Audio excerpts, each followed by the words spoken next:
January 4th day of the new year. Thursday. No, it's a Wednesday, not Thursday. I'm getting ahead of myself already. We got a fun show today, some interesting news. We got some more Veganuary stuff. We did have one person submitted a few Veganuary questions and comments and things, so that'll be fun to get into. I am noticing lots of activity in the start of the year, which is not a new thing. We see it every year. So I'm not surprised that the Plant-Based Morning Show's activity is no different. But it's fun. It's good to be talking to more people. Podcast downloads are at an all-time high, which is awesome. Okay, here comes Doug. I'm trying to be really quiet today, so don't blow out the speakers. Thank you. And blowing out eardrums and everything else. Yesterday, there actually was this part I had to lower just a little bit. Your reaction after, whatever. You didn't yell right when you came in, but then when you got upset that you forgot to do your dance, you yelled. Yeah. I did do that for sure. Yeah. I just get excited, man. I just, I'm trying to keep it down here, but I just got excited, and it's just this is my favorite part of the day, and I get to see Mr. Jeffrey, I get to see all of our friends here, and there's truly no better part of the day. Spend a little time with you, so it's hard to contain my excitement. Exactly. Well, it is definitely a wonderful time. The weather right now is terrible. It's stormy and dreary outside. I don't know if you have the same situation as I do. We had a thunderstorm that had both of our kids hiding under the table at breakfast this morning. So wow, interesting. Like a nuclear fallout drill. Yeah, that's kind of what it felt like. Maybe a little dramatic, But did they? They don't like thunderstorms, I guess. I mean, I guess not. I think that my youngest was imitating the older ones. Okay. Wow. Yeah. All right. Like it. Good. Yeah. So anyway, we need some cheeriness because the weather outside is not very nice today. You're what? You're shiny? I'm looking shiny today. Yeah. Don't worry about it. It's all about the podcast. Most people listening to this can't see us. It's just the live matters, I guess. Anyway, Steven's here. Mr. Jeffrey's here. I saw Anne Marie is here, who sent me a picture of her pull-up bar setup, which is nice. She replaced the bar with a thinner bar than the Rogue Standard, just because she liked the grip better. Found that interesting. Looked a lot like my pull-up bar does, with bands and things hanging from it. Plant-Based Space is here, Doug, who liked your hair yesterday. The Plant Power Pantry, who I believe is in your mushrooms or the future crack squad. Aisha as well. Dale Stevens as usual. Good to see all the regulars here, which is wonderful. And as I said, I got some sad news for my hair fans here. I'm getting a haircut today. Oh no! Be nice and short and trimmed tomorrow, but so enjoy the locks while you can. Yeah, I will, for sure. I am also in need of a haircut. Might be going to get one soon, or might do a DIY at home. I just hate the haircut experience. I hate going there and sitting and driving. And all that. So I may do just a DIY buzz cut. I don't know. We'll see what happens. We'll see what the new year brings.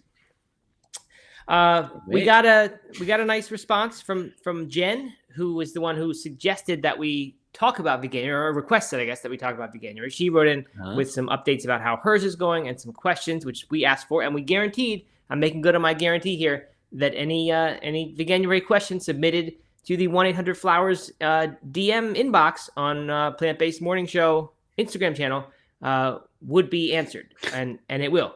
So don't say I don't keep my promises. Yeah, this was. I think you had a disclaimer there that as long as it wasn't some absurd question or completely out of place, then we would read it. That this was actually not just one question, but really 4, and they were all good. So. Good. Okay. So we'll get to those in a minute. Mr. Jeffrey says that his wife and he are joining in on Damp January. They didn't know what to call it before, but it's a perfect term. It is a good term. We didn't make it up. We saw it in some article. Apparently, it's a trend that's happening, trending. So we're on it. I did have a glass of wine last night, Doug. My problem. This happens to me a lot of times. I was before the new year. I was on a pretty decent weeknight. Was my non-alcoholic beer. And then usually Thursday night, I'd have a glass of wine or something just because it feels like it's the weekend. And then, the weekend too, but never too much, but a glass or two. And so that's been my thing. But a lot of times Sunday, when we have a Sunday, like it's like kind of our family dinner big day when we'll cook a little more, and we always open a new bottle of wine for that. And then I always have leftover wine in the refrigerator going into Monday. So Yes. that always Can't let that go bad. I know, I hate it. It's not like it's there and it's calling me and I have to have it. It's just I don't want to get rid of it. I hate to pour out good wine. I think there's only one solution. Give up on damn January? No, drink it all on Sunday. Drink it all. Yeah, you're right. But see, that doesn't really. I guess as far as habit change goes, that might be a good move, but it doesn't really get the desired effect of consuming less alcohol. It just puts it all into one, batches it basically. It's your cheat day or whatever. Yeah, right. You could do that. You could have enough that day that you don't even feel like drinking for the rest of the week. Yeah, that's another way to do it. People do that. That's a Tim Ferriss diet strategy. He says he eats so much that he is disgusted by food for a little while after. Anyway, so I still didn't finish the bottle. There's more in there, so now I don't know what to do tonight. Maybe I'll do every other day till that's gone. I don't know. That remains a problem for me. AFDR mom says you can get a gas wine preserver from Amazon. Okay, I've never tried that. I've tried the suction thing where you create a little vacuum with the rubber tops. That has never worked particularly well. My best trick is to leave it in the refrigerator, and it really does keep 3-4 days without a problem. I just have to remember to take it out ahead of time. But that's a good idea. If that actually works, I'd consider doing that. Mm-hmm. I had a Brut IPA from Athletic Brewing last night. Which was pretty good, and then followed Brut IPA up was a trend for a while, right? Yeah, among the regular beer world. Whoa! Mario coin. It was actually really. I quite like Brut IPAs. I will still. I'm still attracted to them when I see them on a menu. I had one of those.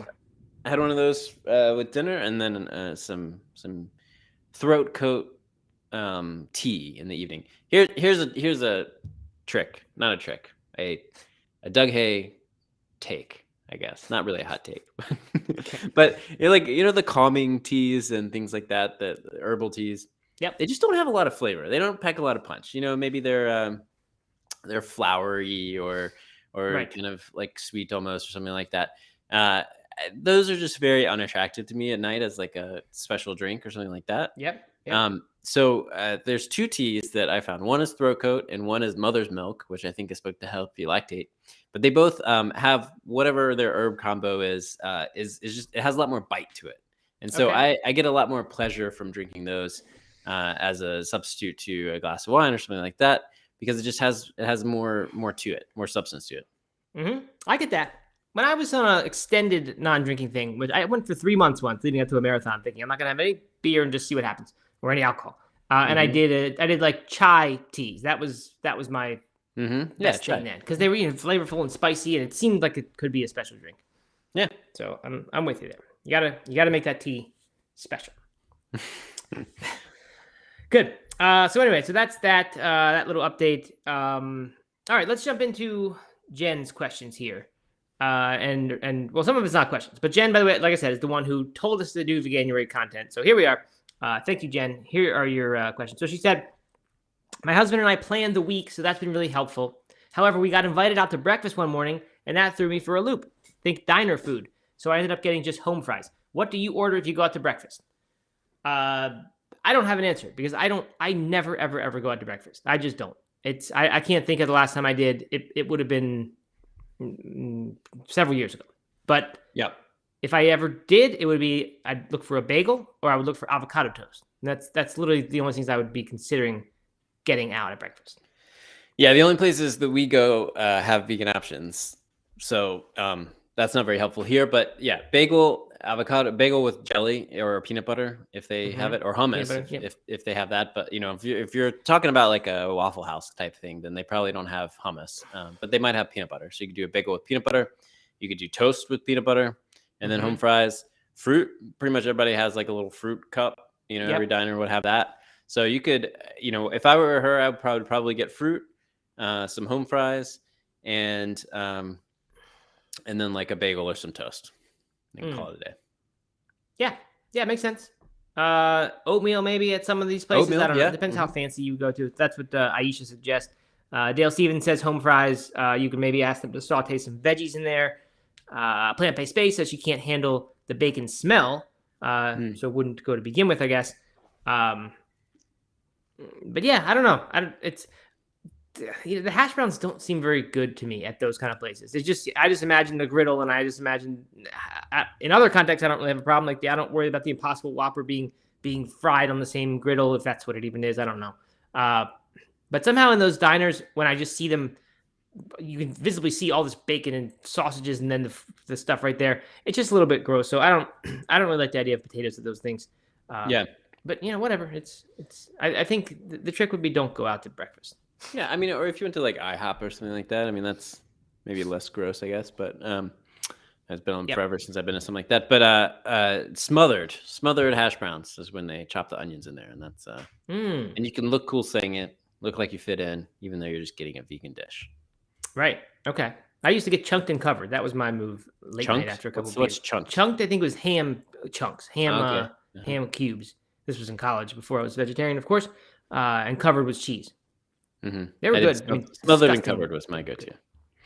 Okay, good. Good. Probably at the same Waffle House. Yeah, we probably crossed paths in that. We might have sat in the same booth, like right across from each other, back to back or something one day. Yep. Who knows? If only we had a Google Lens or something that recorded the whole thing. But we don't, or security cameras, I guess. For those who don't know, I went to college in Harrisonburg, and Doug went to high school at the same time in Harrisonburg. So we were in the same city, crossing paths all the time, but didn't know each other and wouldn't for another 10 years probably. Yeah. All right. Number 2 from Jen. Remembering not to snack on my children's food has been surprisingly hard. Like I gave my daughter some cheddar popcorn and remember not to pop one that fell on the counter by accident in my mouth. Jen, of course, I should mention, is vegetarian already. She's doing Veganuary as a challenge, which is a great way to do it, I think. I like that. Well, I mean, I like anyone trying Veganuary, but I think someone who's vegetarian and then tries this next step, that's what I did, and I like it. So biased, I guess. Yeah, I've done this like during fasting type stuff or fruitarian diet type stuff. When you're making stuff for the kids, you just unconsciously eat their food, which reminds you how much you probably do that anyway. When it's not on a challenge, and you think you probably get a decent amount of calories just from snacking on kids' foods. So yeah, that happens. I would just say don't worry about it. I mean, just you'll remember not to. Don't beat yourself up. It doesn't matter. It's a mistake. It doesn't affect your health. It's nothing. Right. Nothing more to add there. I have done this many times during like intermittent fasting periods. You just get, I mean, eventually you're going to just stop doing it. It's just out of habit, but you break that habit the more you think about it. Yep. And then number 3, she says, not stopping for coffee. I'm in Massachusetts, and stopping for Dunkin' each morning on the way to work is ingrained in me, like a true mass hole. They drive around crazily, and they go to Dunkin' Donuts. I went to Boston College for one semester, by the way. You can hear all kinds of college. I didn't know that. I didn't know that. And I learned the word mass hole there. Was that your freshman year? First semester? First semester, freshman year. And I didn't like it. I just think I wasn't ready for college. So I just came home, took the next semester off, and then went to James Madison after that. I had no idea. Fun fact, I was in the marching band, played the timpani. Really? Yeah. Yeah. Interesting. Anyway, so I don't quite see the problem here. If we had Jen on here live, there you go. If we had Jen on here live, we could ask. But she listens from work, so she can't, or she's a teacher and she's at work during this, so she listens on the podcast later. Anyway, sorry, so there's one more. But as far as this goes, I don't know, like, so you can still go to Dunkin' Donuts. I do that plenty. I think they have oat milk there, right? They have oat milk. Yeah, I just looked it up. Almond milk, oat milk, and coconut milk. Okay. So you can go get that. I don't know, because she says iced coffee. So I think you can still do that. I don't see what's wrong with that. But maybe it's some sort of not just Veganuary, but a healthy thing. You're trying to avoid all that. But not the oat milk latte is that unhealthy. Maybe a little sugar in there you don't need. And I don't know what Dunkin's vegan offerings as far as food goes are these days. Probably, but I don't think that's Jen's problem. Yeah, I think they phased out whatever they were doing with the Impossible sausage. Yeah. So I would say just like the other one, don't beat yourself up. If you want to treat yourself to a nice coffee, go for it. But I don't know. Yep. And finally, she says, explaining to the 6-year-old, her 6-year-old, that she's doing Veganuary and why she can't eat, in quotes, certain foods because her household's vegetarian. Her 6-year-old is still eating these foods that Jen is now avoiding. And, the 6-year-old is confused. It says, why are you doing this? And Jen's doing it for health reasons. She's saying these foods are healthier. So then the 6-year-old is, if not saying, at least thinking, why am I eating these unhealthy foods and you're eating the healthy ones, or you're avoiding these but giving them to me? That's a tricky one. I don't know what I would say there. I think all I would say with that, I think, is that it's good to do a challenge now and then. It's not necessarily better. It's good to stretch yourself and see if you can try something new and just see what it's like. Trying new things is a good thing. So that's probably where I would go with that. I might explain that some people think milk and cheese are unhealthy. We'll see a counterpoint to that later on today, Doug. Foreshadowing. Yep. And you can mention the ethical thing if that's part of your family's reason for being vegetarian, and then you've got a very legitimate case to make, and I think it's good to inform about that. So I don't know. Yeah, but I hear that seems like the trickiest part of all of these problems. So yeah. No easy answer there. I mean, you could also talk about, adults deal with certain chronic diseases that children might not have to worry about yet, or things like that. And, so what's healthy for me, I mean, not that it's healthy for the kid, but, it might be less healthy for me than it is for my kids, or something like that, or have a bigger impact on my health as I age, something like that. But, you can also encourage them to like try some, whatever you're eating too. If they're eating cheesy popcorn or whatever, ask them if they want to try something that's not cheesy, and and kind of get them to join in on your little experiment. It doesn't have to be 100%. You don't want to totally change their diet, but kind of have some fun. Have you ever heard of popcorn lung, Doug? Doug, we've talked about popcorn recently. You said, who still eats microwave popcorn, after I said that my family now and then eats microwave popcorn. Yep. Popcorn lung is a condition that happens from too much diacetyl consumption, which is, I think, what was used in the fake butter in those popcorns. Yeah, and I'm hoping that I avoid that because mine doesn't have any fake butter. It's just like sunflower oil or whatever in the kernels. So I don't think I have that to worry about. I don't think it's in the plastic part of the bag or anything like that, which I'm sure is unhealthy in its own way. But yeah, there was like a lung condition that was not cancer, but it was a weird, rare lung condition that was coming from people over-consuming popcorn. Microwave. I have never heard of that. Interesting. Yeah, look it up. Popcorn lung. How often do you consume popcorn? Is it a daily thing? We go through habit. No, not nearly daily. We go through habits where we might have it twice in a week for 3 weeks in a row, and then the box is gone, and then we go a couple months, and then we okay. Oh, I mean, there's no way you're gonna get popcorn lung. Yeah, no, I'm not getting popcorn lung. Pretty,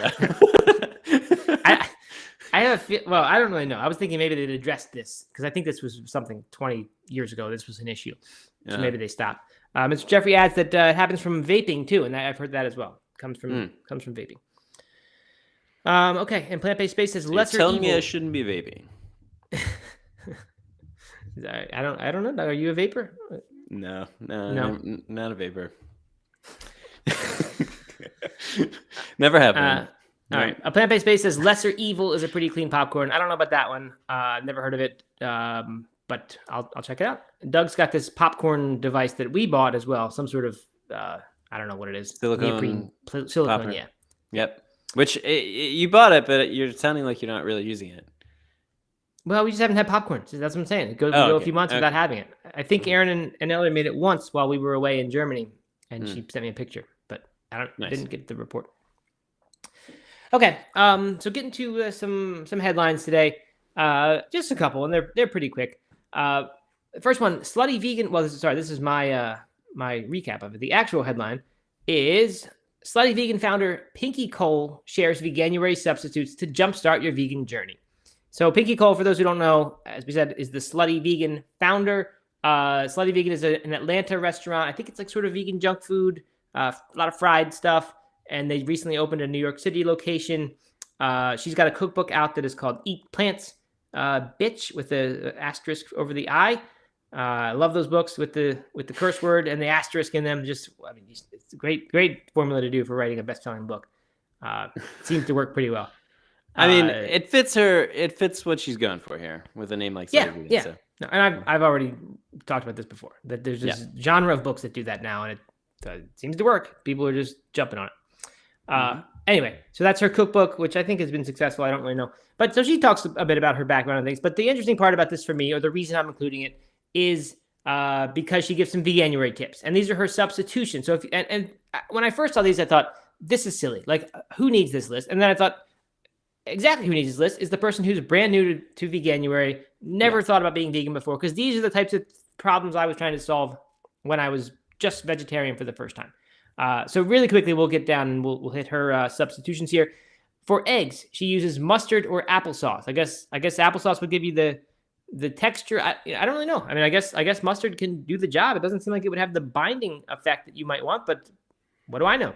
Yeah, mustard was unusual to me. I'd never heard of using mustard as an egg substitute. Applesauce I have many times, Very like common, in pancakes right. and things like that. Yeah, and those are sweeter baked goods. So maybe in a savory one, mustard would work. But I mean, like mustard wouldn't be a binder of any sort, right? I mean, it's not. Well, is applesauce a binder? Is it any different? I don't know. I assumed it kind of replaced some of that, but maybe not.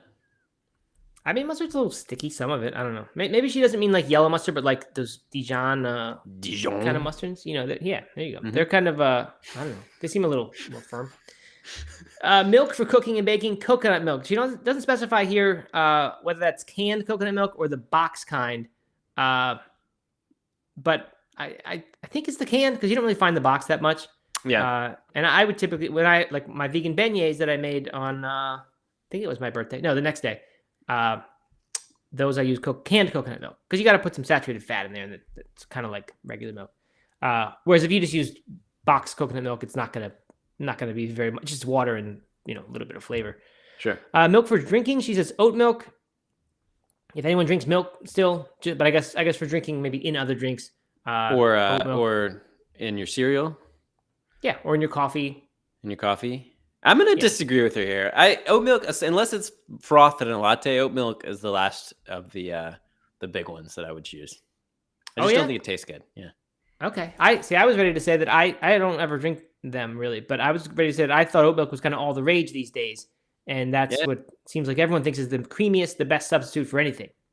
Well, I mean, I guess like I said, when it's frothed in a latte, sure. But if I'm putting milk in a cereal, it's going to be almond or soy. Sometimes we choose pea because of the protein count for the kids. Pea milk, to be clear. yeah, pea milk. But oat milk, we just never. I mean, I don't know. I just don't really like the taste when it's like kind of plain on its own. It's okay. Good. All right, honey. Use agave. I actually tend to use maple syrup when honey is called for. But yeah, I'm sure agave is fine too. For salmon, baked or sliced carrot. Now that's sort of next level if you're on Veganuary and you're making salmon substitutions. With carrot. I mean, I would substitute salmon with the 3D printed salmon fillet personally if I were in Veganuary, or some other definitely. meat substitute that's already made for you and already a meat. But I would probably skip the salmon dish if you're right. If you're trying to cook salmon, I would just skip it, not replace it with carrots. You don't remember when carrot dogs were all the rage? I do remember that. I don't remember them ever being all the rage. I just remember a few people were into them and they were kind of a funny thing. Yeah. I had one once. Did you ever have one? I have had one, and it tastes fine, like if it's marinated properly and grilled right, but like it tastes fine. But I always was turned off by it. I don't know. It just felt like it felt like one of those like, okay, look, I'm vegan, guys. Look, I'm eating a carrot and a hot dog bun, and I'm putting ketchup on top of it. Like I don't know. It just never really did it for me. Yeah, it's just sort of a very like sad substitution in some way. I don't know that like. Totally. It's great that an animal's not harmed, of course. Like, very great for you for not eating the animal. I love that. But it's just one of those things that I think gives vegans this like gives the diet the bad name, right? This idea that like we just eat this terrible food that doesn't give you the joy or the satisfaction other foods do. Bacon bits. She says soy bacon bits. I think the original bacon bits are vegan. I put this out there a while ago. Yeah. I'm not really sure. I can perhaps confirm it quickly. But Louisville, we know Louisville makes this jerky. They now have vegan bacon toppings that I think Bianca said are very good. So that's something. I'm trying to confirm if the regular bacon bits are vegan or not. I think they're just totally made up fake stuff. Textured soy flour, canola oil, salt, caramel color, maltodextrin, natural and artificial flavor, lactic acid, yeast extract, and then some strange things, and then DNC Red 40. So not the best choice, but I think no, definitely not. Mr. Jeffrey confirms classic bacon bits are in fact vegan. Okay, good. So then that's sort of a bad call by this woman. What's her name? Pinky Cole. She should have said like bacon bits are vegan as is, but maybe she's saying maybe real restaurants and real restaurateurs like herself, maybe they use actual bacon bits. And I mean, right. If you're putting like bacon on a salad, right, like chopped up little, not like cubes of bacon kind of thing, right, then using classic bacon bits are probably not going to satisfy you in the same way. Whereas a soy bacon strip that you chop up, you cook and chop up might be tastier. Mm-hmm. All right, tuna salad, chickpeas prepared with vegan mayonnaise and celery. Certainly that would work quite well. I've had that several times. Love that recipe. And for chicken broth, vegetable bouillon to give a chicken flavor to a variety of foods. I've never really used bouillon, but I do think it makes some pretty good flavors. And you can get, I think, better than beef is one that my mom uses a lot. It like comes in a little jar and it's a liquid, it's a paste kind of thing, and you stir it into water, I guess, and you get a broth. We use it very regularly. Oh yeah, okay, yeah, good. Steven says that he's tried and enjoyed carrot salmon. So we have a carrot salmon. Well, I'm not saying you shouldn't eat it. Like if you're at a restaurant and you have a chance to try it, by all means do, because someone prepared it. But if you're on Veganuary challenge and you're thinking, well, I'll just get some carrots today and make the salmon. I mean, I guess if you've got a recipe and it's reliable to do, then fine. It just sounds like an advanced sort of trick, especially for like a weeknight. So I just Googled carrot salmon and vegan smoked salmon with lox on like a bagel. That actually sounds pretty good. I don't know why that sounds good, but it sounds good because I could see it getting thinly stripped. I don't know. Yeah, right. Yeah. Again, I'm not saying it's bad. I'm just saying it seems like a lot of effort for your Veganuary challenge to deal with making the salmon out of the carrots. Yeah. All right. Let's see. And we get some other stuff. Aaron said that we put truffle salt on our popcorn. That is true. We do that. What do you got? You need a lot of ingredients here to make that, that smoked salmon. A lot of ingredients I don't have. So never mind. No longer endorsing that. Okay, moving on. Like that. All right, moving on. More Veganuary news. Chipotle has jumped on the bandwagon, which a lot of them are doing. A lot of restaurants. It's good to see that there's this support for it. They launched 2 new vegan bowls to support New Year's resolutions. This is not as exciting as it sounds. No, because they took the same ingredients they already had and just made them into something that is now a bowl. So you could have gotten it before if you had just ordered these specific things. But it sounds like what they've done is they've made lifestyle bowls, and they make these lifestyle bowls. They fit different diets, so you can get a vegan one or several vegan ones, paleo, keto, Whole30. So they made them specifically to go with these diets, so that if you're a New Year's person and you're on one of these diets, or even if you're not a New Year's person and you're just on one of these diets, you can go there and you can know this thing's going to match your diet. So there are 2 that are vegan. There's the veggie full bowl, which comes with white rice, black beans, fajita veggies, fresh tomato salsa, roasted chili corn salsa, and guacamole. Sounds like Doug's typical dinner. And the second option is the plant-powered bowl, which includes super greens, lettuce, blend, white rice, sofritas, a tofu-based vegan protein, which is actually very good. They already have had that. Fajita veggies, fresh tomato salsa, roasted chili corn salsa, and guacamole. So yeah, I mean, this is pretty much the bowl I would order if I went to Chipotle. But I guess it's good that they put it together and put a name to it and whatever. It makes it a little bit easier. And it says they're digital exclusives in the United States and Canada. I don't know if that means they're like NFTs or what, Doug. You know what digital exclusive means? No, I think that means you can only order it on the app. So maybe you just get like options and you just can hit that one. And so this would be an easier app order than punching in all your your vegan items. A little bit easier. So like that. They're also going to do on Snapchat. They're launching an augmented reality experience, which we all need at Chipotle. Augmented reality experience on January 13th, which is known as Quitter's Day because it's the day people forfeit their New Year's resolutions. Many people do. That's also my sister's birthday. January 13th. 13th. All right. Well, I am going to definitely head down to Chipotle for that augmented reality Snapchat. I got to first I got to set up a Snapchat account. What do you think could possibly be the AR experience at Chipotle? Like chasing Pokemons around? I don't know. Maybe you got like you got black beans just like popping out at you, and like maybe you have like a. Yeah, actually, I have no idea. Don't even want to speculate. You know what? I appreciate Chipotle as a kind of healthy option. I don't really like it anymore. I'm just like tired of it. You know, I don't know why.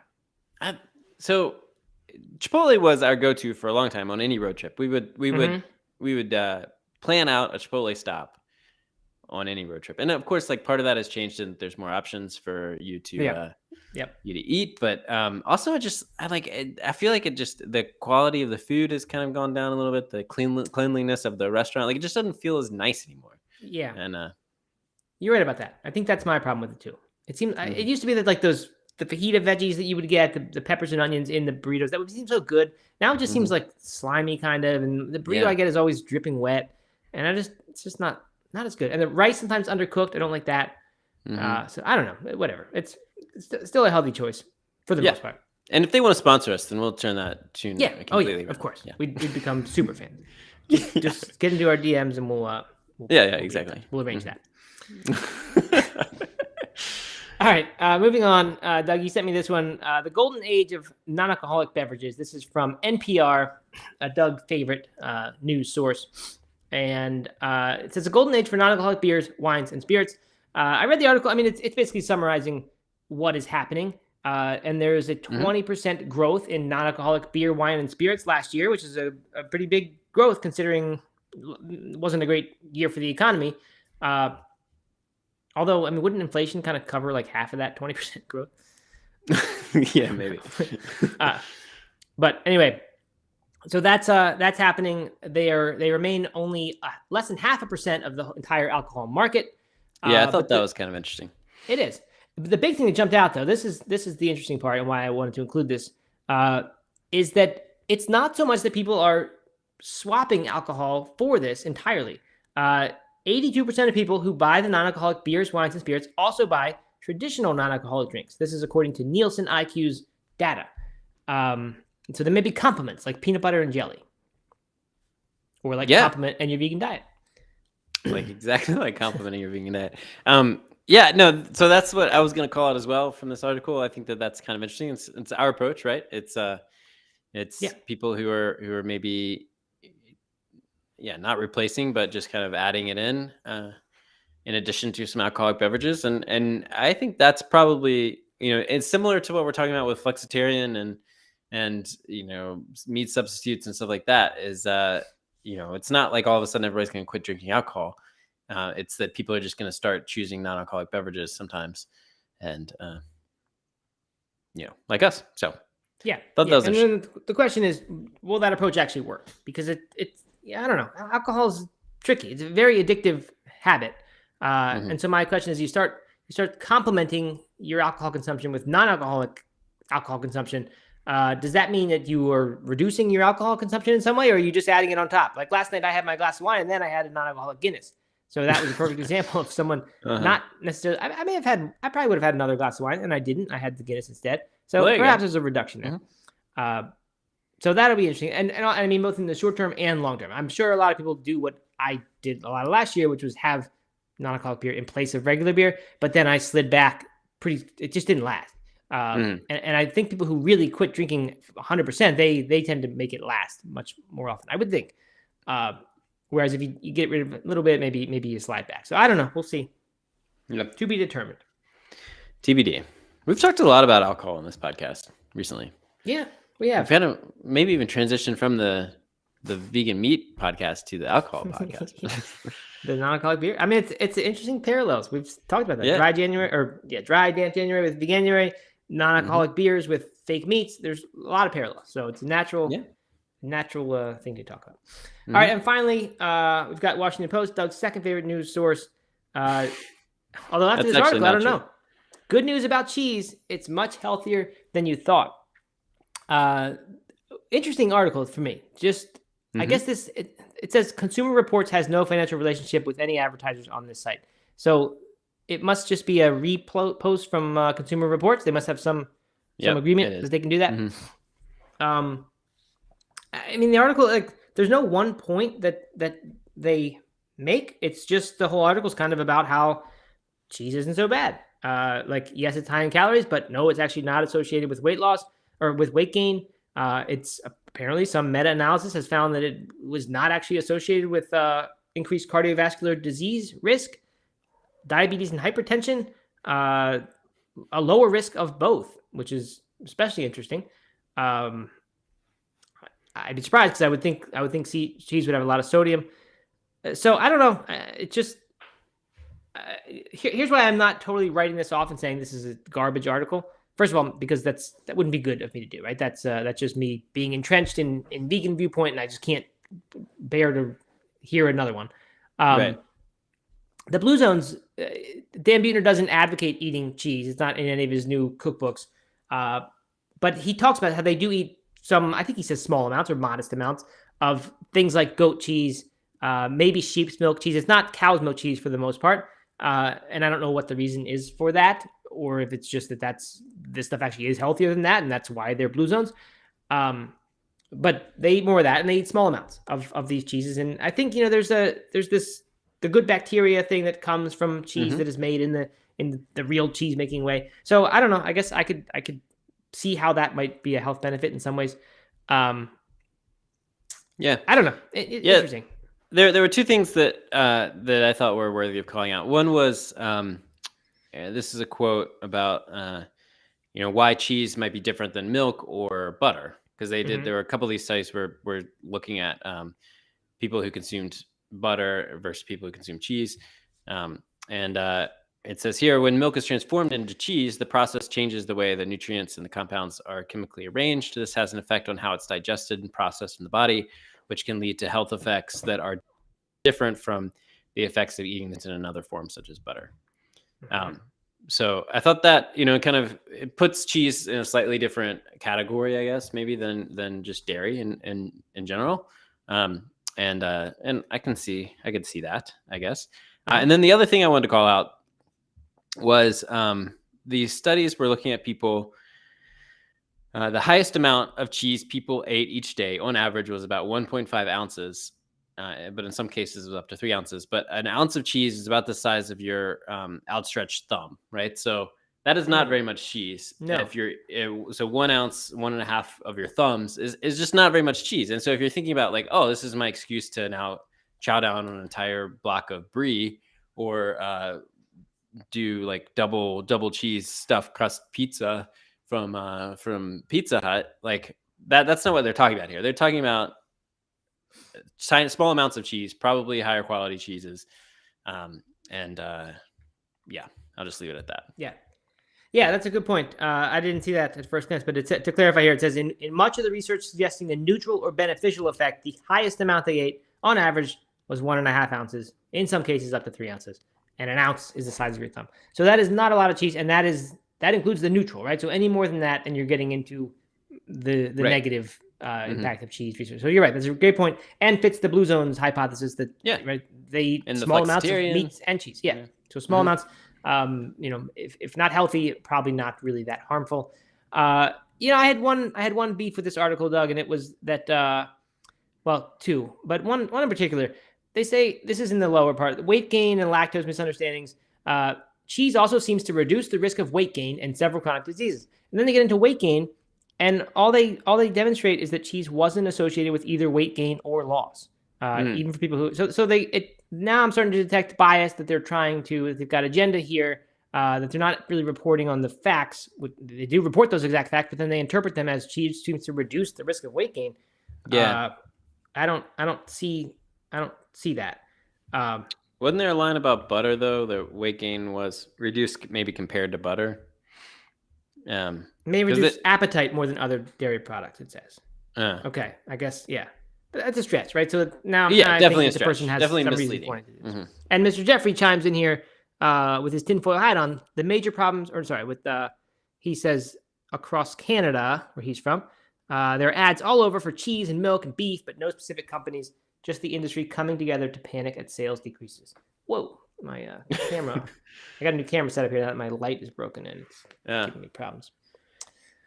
Anyway, so that's... and then he also says that the major problem with cheese is the amount people eat, the salt content, and the nitrates. I think the amount people eat is huge here, and that's why I want to point out the size of the thumb thing, the 1.5 ounces, because like if you have a cheese platter or if you have cheese and crackers, like people just chow down on that. I mean, I used to do that all the time.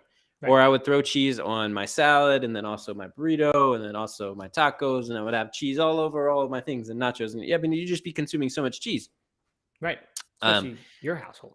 Especially in my household, with the right? Because cheese goes on everything. My favorite foods, all pizza, tacos, burritos, it goes on everything.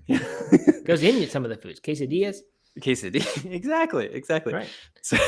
So, but what we're talking about, what these studies are kind of highlighting is very small amount of cheese. Yes. And my final thing here is that they didn't touch cancer risk, and at least according to Forks Over Knives, the casein in cheese is a huge part of its risk. Forks Over Knives, there's been some holes punched in the science there. Some doesn't mean we should need to discount it. I'm more talking about the China study that they based a lot of the Forks Over Knives talk on. So I don't know how that comes out, but it's interesting that is not addressed whatsoever here. And that's when I choose not to eat cheese as a health thing. I mean, usually it's kind of an ethical motivation, I think, but if I think about it as a health thing, usually it's the cancer risk is my thing that like comes up first. Like if I would ever eat cheese, that would kind of prevent me from wanting to. Yeah. So anyway, I hate to be the guy or the guys who read this and just immediately say we have to find a way to trash this article because it does not agree with our central premise of our diets. And I don't want to be that guy. So I don't think we are. I mean, maybe we kind of were at the end there, but yeah, we started piling on. We did. But but I think that the core message, if you were to actually, if the problem with this article and really all articles for plant-based or non-plant-based is like the headline and the first half tell one story, but then when you actually look at the amount of cheese or whatever, it just kind of it's like, oh well, that kind of puts some context that should have been there at the very beginning. And so I just we are proponents of flexible diets. We're not we don't bash that, and but just minimizing the stuff that's bad for you. Exactly. Yeah. So I speak for myself. I don't know about you, Doug. I assume it's true for you. I'm vegan for ethical reasons. When it comes to health, I'm totally firmly in the camp that if you have small amounts of cheese or meat or eggs, they're not going to negatively impact your health as long as they are very, very small amounts. And the same goes for other junk food as well. It's just tiny amounts don't change things. So I'm all about that. I don't have any problem with that. But whatever. That's how it is. How it goes. All right. Anything else, Doug, before we wrap up for the day? No. Tomorrow we're gonna do a giveaway. I'm gonna do a teaser for that. So be sure to tune in tomorrow and keep an eye out on the Instagram feed. We're doing a giveaway, sponsored by Compliment, the sponsor of the show, and our nutrient company. So that'll be exciting. Thanks everybody for coming. That's all I got. All right. Yes. Thank you very much. And we will talk to you tomorrow. Yeah. All right. Goodbye.